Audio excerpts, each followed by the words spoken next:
Imagine you want to purchase a new camera and you want to actually make maybe a little bit money with your camera, and you think, well, can I make a little bit more from this hobby? Then you think, well, what camera do I need? And this video is for maybe 2024, or it is what camera to buy for Christmas. It is not buy this Fuji if you're X person, buy the Sony if you're X person, or buy Panasonic if you are a person that want to make money with a camera. I think that's the reason why there are so little Panasonic YouTube channels, because all the people with the Panasonic actually making a living with the camera and are not content creators. Not I mine, also a content creator, but you get what I mean. Your camera needs, in my opinion, the possibility to getting charged while it's running. It has, most of the cameras has an USB-C output but not an input. When your camera can be charged while it's recording, you can record indefinitely. That means your camera must also be able to record after the 30-minute limit, but I come to that later. Your camera wants basically an USB input, a USB-C input, that allows you to have infinite power as long as you change the Atomos, as long as you change then the V-mount battery, and you want a hot swap option. When your camera runs with a dummy battery next to a V-mount battery, that's also possible, but you want maybe a camera with a chargeable USB-C port. That's why I think the addition with some newer Panasonic models that you can record to an SSD, that's not so necessary in my opinion, because that's the same USB port you need for charging the camera.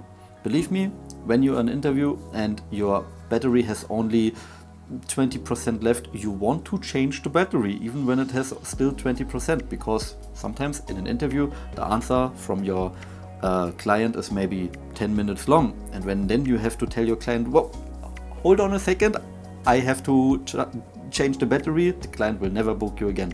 So get a camera that can be charged. The next thing is you want also a camera that can record past the 30-minute mark. What's the 30-minute mark? At least in, I think it's also a thing in the USA, but in Europe it's the thing, you pay higher taxes in general for cameras that can record past the 30-minute mark. They are then labeled as video cameras, and that is somehow, the government said this camera must be more expensive than the camera that cannot record after 29 minutes and 59 seconds, because that's a hobby camera and the other one is a Filmmaker Camera. And my Lumix S5, for instance, filming me right now, can record indefinitely, but only in 8-bit. The Lumix S1H here behind me can record indefinitely even in 6K 10-bit, 4K 50 FPS, 4K 10-bit 50 FPS. That's no problem for this camera.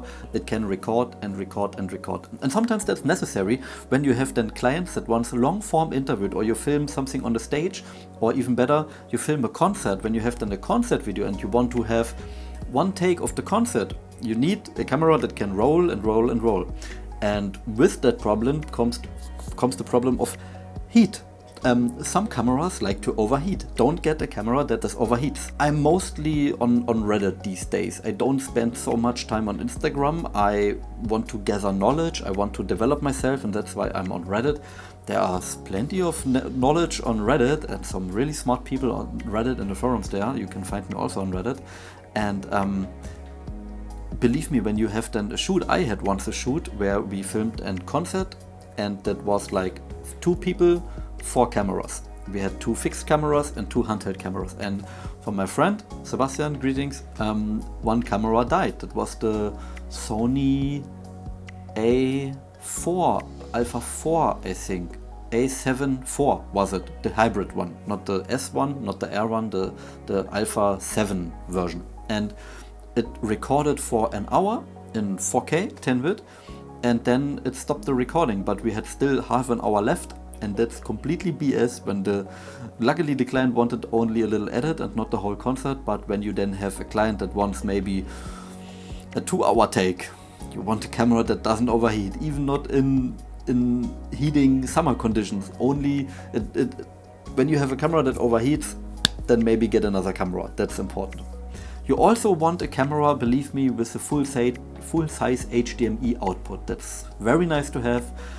because you want to connect your camera sometimes to an external monitor when you then have a rig and stuff. I maybe make a video about my Lumix S1H rig here, but if you have then a rigged out camera and you want to have an external monitor, you need full size HDMI. My Lumix S5 has a mini micro HDMI, and you always have to get this little adapter. I have like 3 of them, well, every time this little adapter breaks, and that is so annoying. This little adapter, it only costs €10, but it's ultra annoying. That's why I purchased the Lumix S1H, believe me. So you want a full-size HDMI. What you also want in a camera is maybe an OLPF filter. I made a whole separate video about OLPF filter, what it is, what can prevent you, how it can save your career, and I don't understand why. Maybe OLPF filter, in short, prevents the sensor from producing moire. Moire happens when ultra-fine structures in a fabric, for instance, destroy the image. You have then weird shape patterns and colors, and it looks all strange. You cannot save this in post, especially not in video. And a camera with an OLPF filter that prevents the image from having a moire is gold. Believe me, when you shoot fashion or something else, or even when you shoot outside with fences and buildings, then you need an OLPF filter, in my opinion. It makes the image a little bit softer, but I would recommend getting one with an OLPF filter. Is it Sony, Panasonic, whatever. Panasonic almost never responds to my comments on Instagram, so why? Get a Nikon. Get a Nikon. Believe me, Nikon makes great cameras. They won a lawsuit against Red and they have no RAW. Nikon Z8, amazing camera. You also want a camera that is robust, that has nice firmware, and some of the newer models of the Lumix S5, the S5 Mark II and the S5 Mark X, they have some kind of firmware issues sometimes. I read a lot about it on Reddit again, that these cameras have weird things with the display, input lag. They have strange, they're turning off, you cannot turn it on again.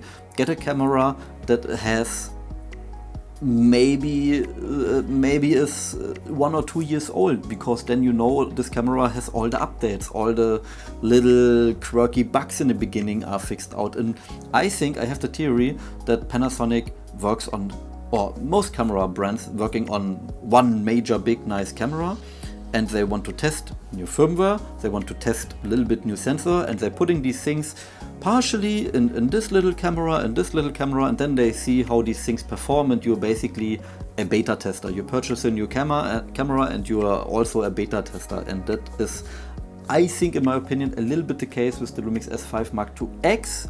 I don't think Panasonic will ever see this video, but when I write, then maybe write me a comment and correct me. So, what does your camera also need? A nice selection of lenses. It is necessary, sure, but come on, every camera brand, is it Lumix, Sony, Panasonic, whatever, Nikon, Canon, they have all amazing lenses. They have all the lenses you need. 24 to 70mm f2.8, 70 to 200, there are plenty of options. I don't get why people think the L mount has maybe not the most lenses. It has so many lenses. Leica lenses, which are incredibly well made, ultra sharp, ultra nice. Sigma, Lumix, a lot of TT Artisan and some strange lenses manufacturers, or some cool lens manufacturers. You also, what does your camera also need, in my opinion, is 10-bit, somehow necessary, especially when you want to color grade a lot of footage. 8-bit is okay, you can work with 8-bit. Even I deliver my clients often 8-bit when they don't want to work with 10-bit. But 10-bit makes you a little bit more flexible, and it saves your anxiety when you get then in 8-bit the white balance wrong. You cannot save it. In 10-bit you can save the white balance, that's no problem. You also want maybe a camera that can recall the all-intra codec. That's, I think, the last point now. All-intra codec versus long GOP. I made a whole several video about the difference between these codecs.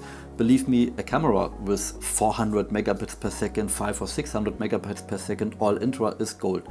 It runs so smooth in your editing software. A highly compressed codec that is still 4K, 60, 50, 100 FPS like in a DJI drone or in some GoPros that runs terrible.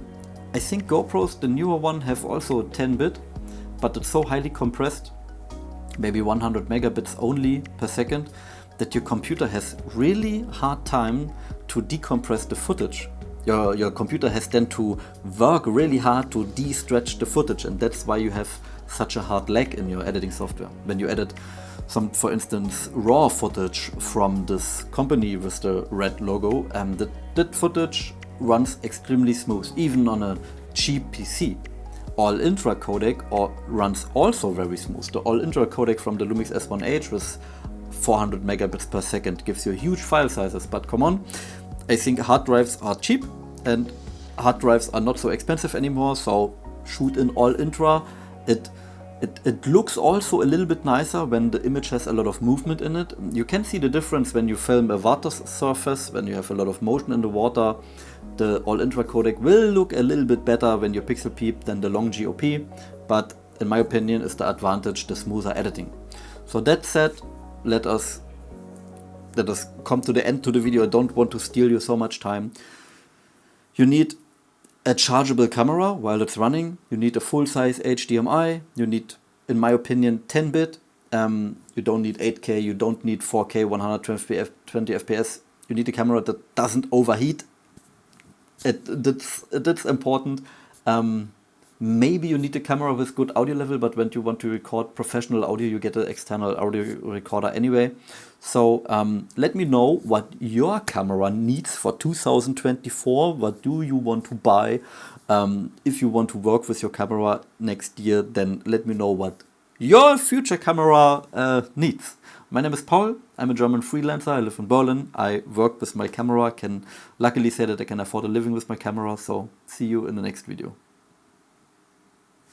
And all this video here is recorded in HLG HDR.